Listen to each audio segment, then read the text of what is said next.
ఈ అంశం మీద మాట్లాడతారు. ఇవాళ సందర్భంలో దేశం ఒకవైపు పాలక వర్గాలు కేంద్రీకరింపజేస్తున్న సందర్భంలో చట్టసభల్ని నామమాత్రం చేసి కొందరి వైయక్తిక ప్రయోజనాల చుట్టూ చర్చను నడుపుతున్న సందర్భంలో అసమ్మతి అనేది నేరంగా మారిన రోజుల్లో మనం పాలమూరు పట్టణంలో బహుళ అస్తిత్వం గురించి మాట్లాడుతున్నాం. ఈ బహుళ అస్తిత్వాన్ని నిలబెట్టుకుంటే బహుళ ఆలోచనల్ని నిలబెట్టుకున్నట్లు. బహుళ ఆలోచనల్ని నిలబెట్టుకుంటే సాంస్కృతిక జాతీయవాదాన్ని ఓడించడానికి కావలసిన ప్రాతిపాదికల్ని, పరికరాల్ని, ప్రమేయాల్ని రూపొందించుకోవడానికి ప్రయత్నం చేసినట్లు అవుతుంది. అందుకే మిత్రులు, బహుళ అస్తిత్వం అనే మాట చాలా లోతైన మాట. ఈ లోతైన మాటల్లోకి లోతుగా వెళ్ళి కూడా మాట్లాడవచ్చు. కానీ ఇవాటి సందర్భంలో రెండు అంశాల మధ్య సాంస్కృతిక జాతీయవాదం అనే అంశాన్ని ప్రధానం చేసి బహుళ అస్తిత్వాలు కాపాడుకోవడానికి మన సంవాదం ఎట్లా ఉండాలి అనే విషయాన్ని మాత్రం నేను ప్రస్తావన చేసి, ఈ దేశంలో అమెరికన్ సామ్రాజ్యవాదం, యూరోపియన్ సామ్రాజ్యవాదం, ఇక్కడ బ్రాహ్మణీయ ఆధిపత్యం. బ్రాహ్మణీయ ఆధిపత్యం అంటే ఒక అర్థంలో వైదిక ఆధిపత్యము అని.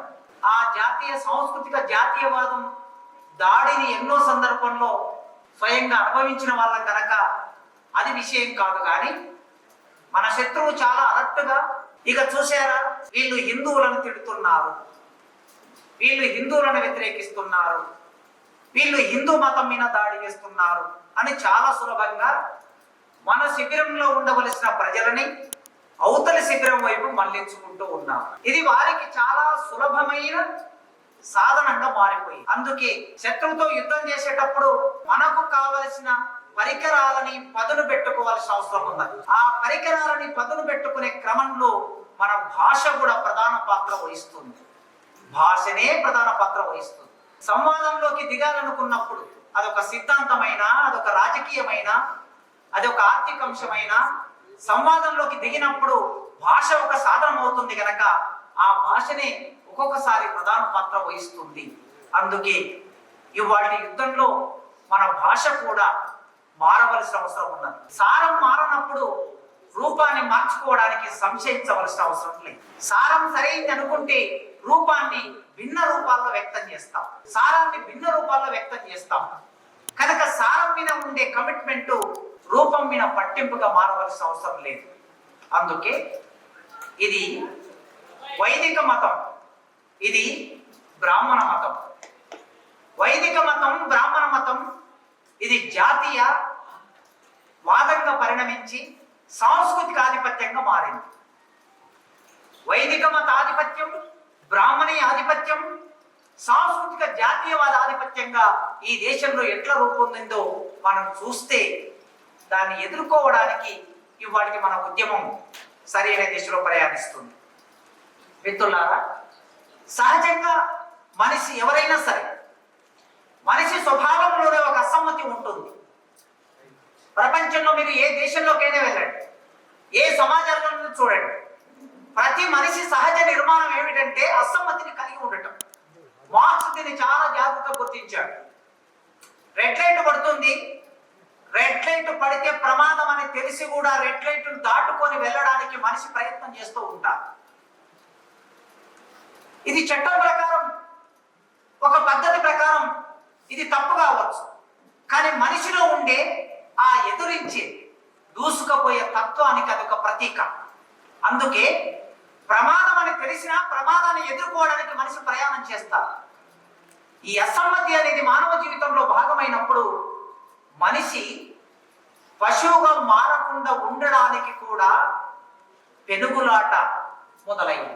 మనిషిగా నిలబెట్టుకోవడానికి, మనిషిని పశువుగా మార్చుతున్న ఒక క్రమం ఉన్నప్పుడు ఆ పశుతనం నుంచి మనిషితనంలోకి ప్రయాణం చేయడానికి ఒక పెనుగులాట ఉన్నది. ఆ పెనుగులాటనే ఆ మనిషిని మానవుడిగా, నూతన మానవుడిగా రూపొందించింది. అస్తిత్వం కోసం ప్రారంభమైన పోరాటం ఎప్పుడైనా సరే మనిషి, నేనొక మనిషి అనే అస్తిత్వాన్ని వ్యక్తం చేస్తా.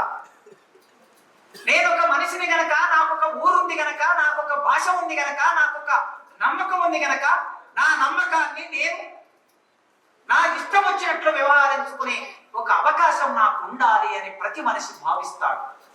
మనిషి కుటుంబం, ఇద్దరు ముగ్గురు మనుషుల కలయిక ఒక కుటుంబం కనుక మనిషి ఎప్పుడైతే తన అస్తిత్వం కోసం పోరాటం మొదలు పెట్టాడో ఆ మనుషుల కలయిక కుటుంబం అయినప్పుడు తన కుటుంబపు అస్తిత్వం కోసం పోరాటం మొదలవుతుంది.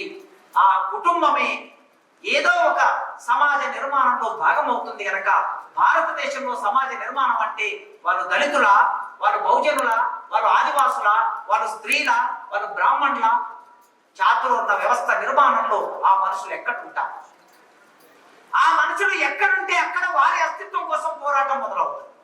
అందుకే మార్క్స్ చెప్పాడు ఆయన రచనలో, ప్రతి మనిషి చైతన్యం, ప్రతి మనిషికి ఒక చైతన్యం నిర్మాణం అవుతుంది, ప్రతి మనిషి చైతన్యం అవుతూ ఉంటారు. కానీ ప్రతి మనిషి చైతన్యాన్ని నిర్ణయించేది ఏమిటంటే వారి అస్తిత్వమే వారి చైతన్యాన్ని నిర్ణయిస్తుంది అన్నాడు. కనుక మనిషి అస్తిత్వం, ఈ దేశంలో మనిషి అస్తిత్వం అంటే దళితుడు, అంటరానివాడు, ఒక కమ్మ, ఒక రెడ్డి, ఒక వెలమ, ఒక బ్రాహ్మణ్, ఒక గౌడ, ఒక యాదవ, ఒక ముదిరాజు, ఒక మాల, ఒక మాదిగ, ఒక కమ్మరి, ఒక కుమ్మరి. ఇది ఈ దేశంలో మనిషి అస్తిత్వం అంటే. ఈ అస్తిత్వం నుంచి మనం మాట్లాడితే, ఈ అస్తిత్వం నుంచి మనం ఆలోచిస్తే, ఈ అస్తిత్వాలన్నిటికీ ప్రమాదం ఏర్పడిన ఒకానొక భావజాలం ఏమిటంటే ఈ దేశంలో జాతీయ సాంస్కృతికవాదమే ఒక ప్రమాదం. అసలుకి ఈ దేశం దేశంగా నిర్మాణం అయింది ఎప్పుడు, ఈ దేశానికి ఒక జాతీయత వచ్చింది ఎప్పుడు, ఆ జాతీయతకు రూపం ఏర్పడింది ఎప్పుడు, అది వాదంగా పరిణమించింది ఎప్పుడు, దాని సాంస్కృతిక ఆధిపత్యం నిర్మాణం అయింది ఎప్పుడు అని చూస్తే తప్ప ఈ అన్ని అస్తిత్వాలు, ఇక్కడ బహుళ అస్తిత్వాలంటే వీటన్నిటి నిర్మాణమే ఈ దేశంలో బహుళ అస్తిత్వం.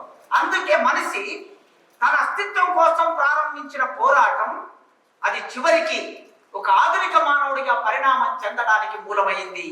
మనడ కోసం జరిగిన ఈ పోరాటమే ఒక విచక్షణను, మనిషిలో మంచితనాన్ని, మనిషిలో చెడుతనాన్ని, తన చుట్టూ నిర్మాణమైన చెడును వదిలేసుకొని తన చుట్టూ ఉన్న మంచిని స్వీకరించి ఆ ముందుకు వెళ్ళిన క్రమమే సంస్కృతి అని మనం ఒక స్థూలమైన అర్థంలో మాట్లాడుకుంటే ఈ దేశంలో భిన్నత్వమే సంస్కృతి, అదే ఈ దేశానికి సౌందర్యం.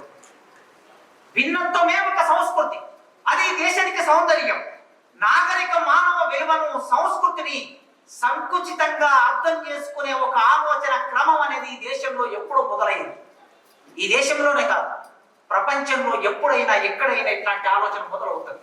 కానీ విశాల అర్థంలో చూసినప్పుడు మనుషులు ఒక స్థితి నుంచి మరో స్థితికి ప్రయాణం చేయటం, ఆ స్థితి నిన్నటి కన్నా బాగుండటం, గతకాలం మేలు వచ్చు కాలం కంటేను కాదు, వచ్చు కాలమే మేలు ఎప్పుడైనా గతకాలం కంటే.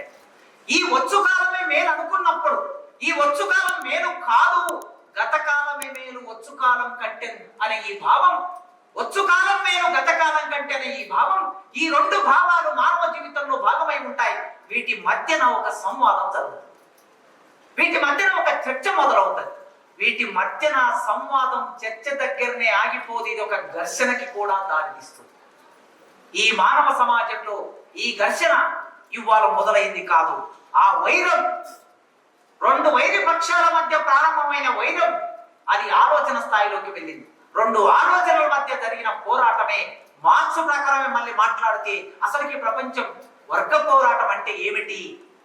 రెండు ఆలోచనల మధ్య జరిగిన పోరాటమే, రెండు భావాల మధ్య జరిగిన పోరాటమే, రెండు ఆలోచనల ధారణ మధ్య జరిగిన పోరాటమే ఈ ప్రపంచం అశాంతం జరిగిన వర్గ పోరాటం అని చెప్పాడు ఆయన. కనుక ఆలోచనల మధ్య జరిగే పోరాటమే ప్రధానమైన పోరాటంగా మనం నిలబడవలసి వస్తుంది. అందుకే ఇవాళ ఆలోచనల మధ్య జరిగే ఈ పోరాటానికి మూలం ఎక్కడా, దీనికి అంతిమ పరిష్కారం ఎక్కడా, లాజికల్ ముగింపు ఎక్కడా అని మనం మాట్లాడుకుంటున్నాం. చరిత్రలో తాత్వికంగా ఇట్లా చూసినప్పుడు, ఆలోచన బలంగా ఇట్లా చూసినప్పుడు ఆధిపత్య భావానికి, ఆధిపత్య ఆలోచనలకి, అమూర్త భావానికి వైరమైనటువంటి ఒక భావాన్ని ముందుకు తీసుకొచ్చిన వాడు భారతదేశంలో బుద్ధుడు. మొట్టమొదటిసారి బుద్ధుడు మనిషిని గుర్తించని చోట, స్త్రీని గుర్తించని చోట, దేవుని గుర్తించని చోట, దేవునికి దగ్గర అందరూ సమానం కాదు అన్న చోట, సంపద అందరికి సంబంధం లేని చోట బుద్ధుడు అనే ఒక మనిషి ఈ దేశంలోకి ప్రవేశించి ఈ మనుషులందరితో సంభాషిస్తూ తాను జ్ఞానాన్ని పొంది చివరికి అందరికి జ్ఞానాన్ని అందించి ఒక ప్రాసెస్ మొదలు పెట్టాడు. ఆ సంవాదంలో, ఆ ప్రాసెస్ లో ఒక చర్చ, ఒక వైరం మొదలైంది.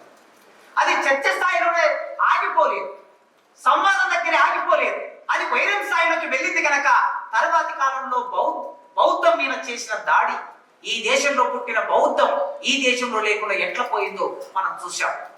సొంత ఆస్తి లేని రాజ్యం ఉంటే శోకం ఉండదని చెప్పి ప్రబోధించి పరితపించి కోరిన బుద్ధుని యోచన, ఈ దేశంలో సొంత ఆస్తి నిరాకరించిన వాడు, సొంత ఆస్తి లేని రాజ్యం ఉంటే శోకం ఉండదని చెప్పి ప్రబోధించి పరితపించి కోరిన బుద్ధుడు నడయాడిన దేశంలో ఇవాళ ఒక ఆధిపత్యం మన మీదకి ప్రవేశించింది. భారతదేశం వేల సంవత్సరాలుగా సాంస్కృతికంగా, సామాజికంగా, ఆర్థికంగా, ఆధ్యాత్మికంగా ఒకటి అనే ఒక వాదం ముందుకొస్తూ ఉన్నది. ఈ వాదం ఇవాళ ముందుకు రాలి, ఈ వాదం 1800 సంవత్సరంలో ముందుకొచ్చింది.